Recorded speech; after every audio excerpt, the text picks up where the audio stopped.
Estamos de volta aqui conversando com o professor Manuel Lucas e a gente terminou o bloco passado falando sobre a questão da verticalização, de como deve ser feito para que a gente tenha uma cidade melhor. Professor. Bem, como eu já vinha falando, a verticalização para os trópicos ela é toda vantajosa, né?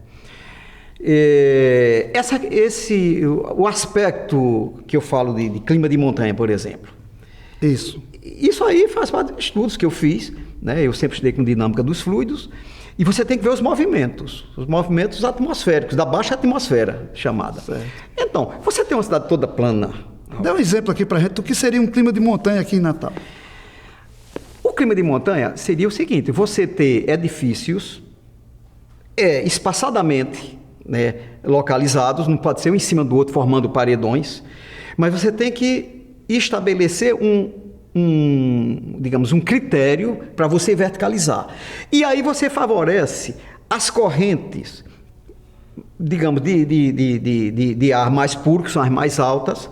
Elas, quando topam no edifício, então elas descem. É um processo ascendente. Isso aí a mecânica dos fluidos explica muito bem, certo?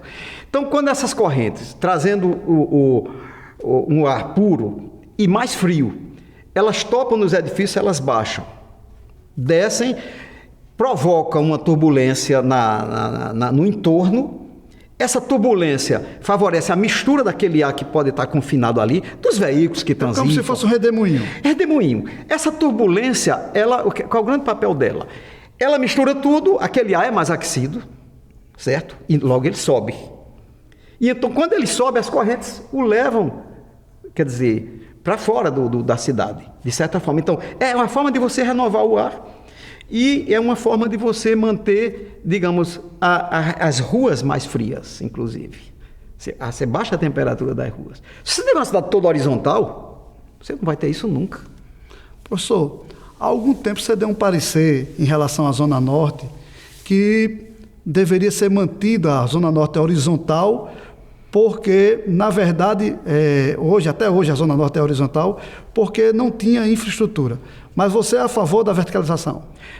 Eu me lembro que numa revisão que houve, acho que aí por final dos anos 90 para começando 2000, eu não preciso da data, mas deve ter sido 98, como foi falado aqui. Nessa revisão, a grande discussão era a verticalização da Zona Norte. E me pediram um parecer, e eu fui favorável. Olha, sou favorável à verticalização. Agora, no caso da Zona Norte, é o seguinte, não tem infraestrutura. Porque a verticalização, ela também favorece e barateia enormemente a infraestrutura de água e esgoto, principalmente. Barateia enormemente. Então, verticalizar a Zona Norte, que é uma cidade, digamos, vamos falar numa urbe, onde a maior parte dos habitantes tem um nível um nível econômico abaixo, digamos, da Zona Sul, certo? Ali sim é onde você tinha que começar a verticalização de forma bem intensa. Mas não tinha infraestrutura nenhuma. Eu me lembro que eu, no meu parecer, até coloquei isso, e aí aproveitaram para não verticalizar coisa nenhuma. Os empresários ficaram até, digamos, um pouco chateados comigo, sabendo que eu sou favorável à verticalização, mas eu impus a condição. Então, por que eles não fizeram pressão no poder público para fazer o sistema digamos, o sistema de esgotamento sanitário e água de boa qualidade? Quer dizer, é por isso que eu digo, é preciso ter pressões e contrapressões. Então, as pessoas não pensam como plano diretor. Termina que hoje em dia a discussão do plano diretor, eu não participo mais. Porque está ali, a gente pensam coisas erradas e discutem tudo errado e chegam a uma miscelânea de coisas que eu não sei o danado é que aquilo vai dar. Os empresários sempre vão ter o direito deles, claro, porque eles vão fazer investimento. Você faça um plano diretor que não contemple, digamos, o que o empresário pensa. Você acha que vai para frente? Não vai coisa nenhuma, isso é bobagem.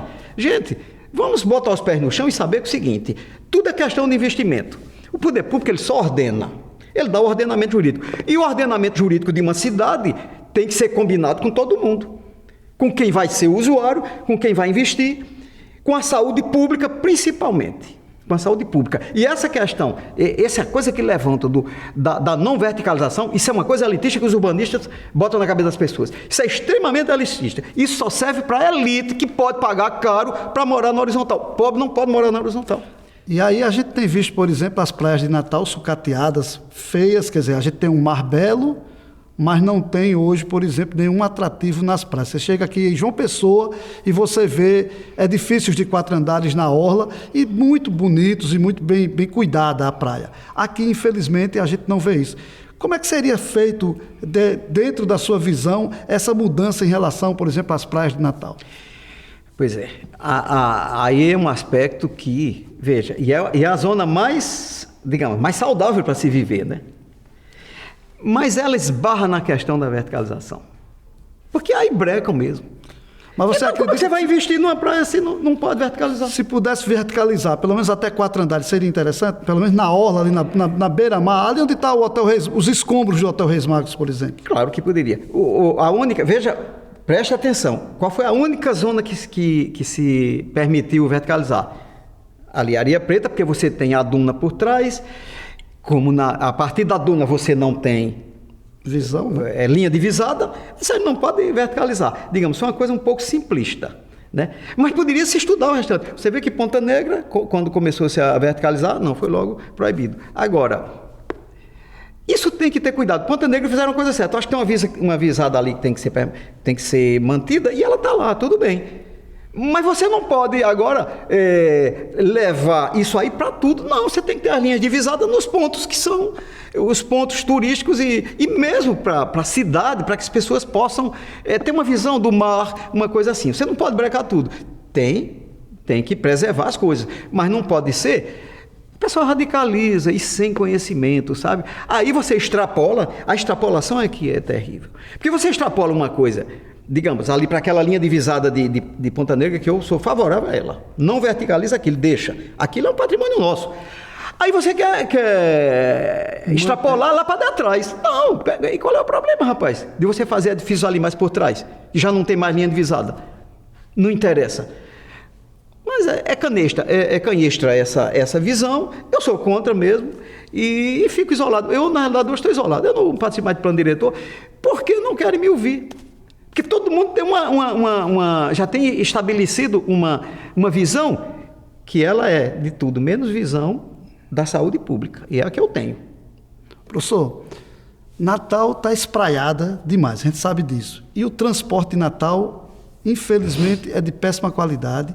As vias de Natal estão com verdadeiros gargalos. A quantidade de automóveis na rua é muito maior do que a cidade poderia comportar. Como é que se resolveria isso? Se resolveria muito facilmente. Eu quando fui fazer meu doutorado lá nos anos 87, por aí, foi comigo Enilson, que para mim é o maior especialista em transporte em Natal. Nós discutimos lá em Madrid exatamente um metrô para Natal. Natal era uma maravilha para você fazer um metrô. Com esse solo que a gente tem, isso é igual a... tipo, Pandiló e nariz de jumento. De superfície ou seria... Não, o subsolo. O subsolo. Por quê? Porque é mais barato você fazer um metrô em Natal. Entendeu? Esse solo muito... Você não tem rochas consolidadas para vazar como as outras cidades todas. Quer dizer, você fazer um túnel para metrô é muito caro. Entendeu? Mas aqui não é. A gente já tinha um plano naquela época que começava o metrô, uma linha que começaria aqui em Lagoa Nova, ali perto do antigo Castelão, hoje é o Arena das Dunas. Ela seguiria para as Quintas e de lá... uma primeira linha, e de lá ela tirava para a cidade, porque ela ia abraçando as regiões mais pobres, para levar exatamente essas pessoas para o trabalho. Concomitantemente, você fazia a drenagem das dunas. A drenagem ali de hoje, do Arena das Dunas, que durante a Copa do Mundo, feito um projeto, você sabe que está até hoje lá enterrado. Aliás, enterrou-se ali uns 200 milhões, está lá, sem nada. Até hoje não terminaram. Se tivéssemos feito isso desde os anos 80, quer dizer, não só você tinha o metrô, aí como você tinha a drenagem pluvial, você tinha certo? A drenagem pluvial natural, aproveitando toda a infraestrutura do túnel. Essa seria a primeira linha. Era a primeira linha, nós pensávamos. Pensávamos nessa primeira linha. Depois você ia cruzando linhas. Então, a gente deveria ter... O metrô em Natal sairia muito barato. É uma cidade do Brasil, talvez, que tem a possibilidade de fazer um metrô mais barato. Nunca se deu nenhum passo. A gente tem que dar um passo um dia. Poderia ter uma primeira linha. Hoje não seria mais essa. A primeira linha de Natal, de metrô, eu nem sei. Aí os estudiosos do transporte... Houve um crescimento na cidade muito grande. Muito grande, e já é outra coisa, né? Você já teria que ir até a Zona Norte. Eu já não... Esse planejamento já foge daquela Natal dos anos 80. Manuel, e em relação a cemitérios?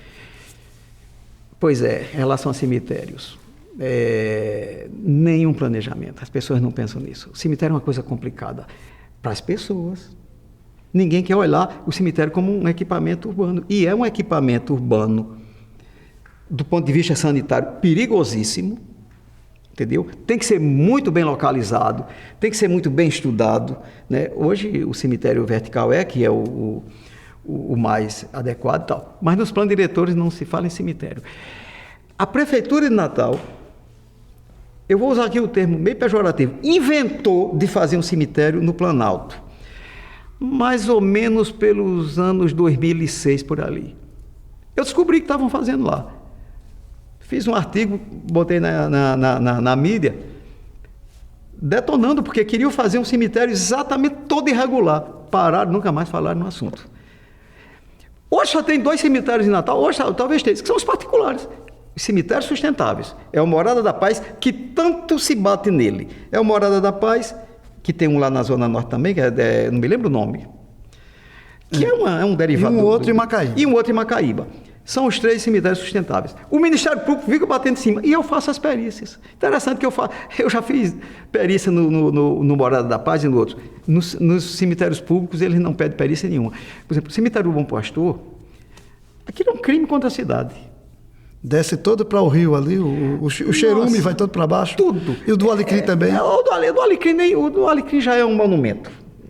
Já está, tem um passivo ambiental lá que tem que ser recuperado, mas ele já praticamente não funciona quase. E tem ainda o de Nova Descoberta. Quantos poços já foram fechados ali? As pessoas não sabem. Mas isso é um prejuízo tremendo. É fácil você fazer um cemitério sustentável. Inclusive lá onde ele está, já que ele está ali, não tira ele dali, mas você tem como dar sustentabilidade. Em 2005 foi feita uma resolução do CONAMA para isso. A resolução 335 do CONAMA deu 180 dias para que todos os municípios adequassem seus cemitérios. Nenhum foi adequado até hoje. Nenhum fez até hoje. Então, quer dizer, o plano diretor nem imagina estudar cemitério, porque esses caras não veem saúde. Eu digo para você, Roberto, os caras fazem o plano diretor olhando para a boniteza. Desculpem a expressão que eu uso, é até pejorativa, mas eu tenho que usar, ao invés de olharem para a saúde pública, para o bem-estar, para a funcionalidade da cidade, só querem olhar para o que é bonito. A gente está terminando aqui o nosso bate-papo com o professor Manuel Lucas. Gostaria que você mandasse um recado para quem está vendo essa revisão do plano diretor, para quem está envolvido com a revisão do plano diretor, o que é que essas pessoas devem olhar para frente? O que é que essas pessoas têm que fazer? É estudar. Estudem. Se especializem. Quem não tiver mais tempo, pois vá olhar a história, como foi o desenvolvimento dos planos diretores na cidade, para poder ver como é que isso cresceu e comece a analisar o futuro da cidade. Isso é difícil, então as pessoas não querem fazer. Mas eu aconselho, façam isso. Façam isso que vocês irão propor um bom plano diretor. Agora, com essas discussões medíocres de verticalização, não quero, não sei o que lá, não, também não aceito, não se aceita nada, menos a boniteza. Se forem por aí, vocês vão ficar na história da lata de lixo. Infelizmente, posso ser grosseiro, mas vocês vão para a lata de lixo da história. Terminamos aqui mais um programa, um bate-papo sobre plano diretor com o professor Manuel Lucas, da Universidade Federal do Rio Grande do Norte, e prometemos voltar com mais bate-papos sobre o plano diretor de Natal.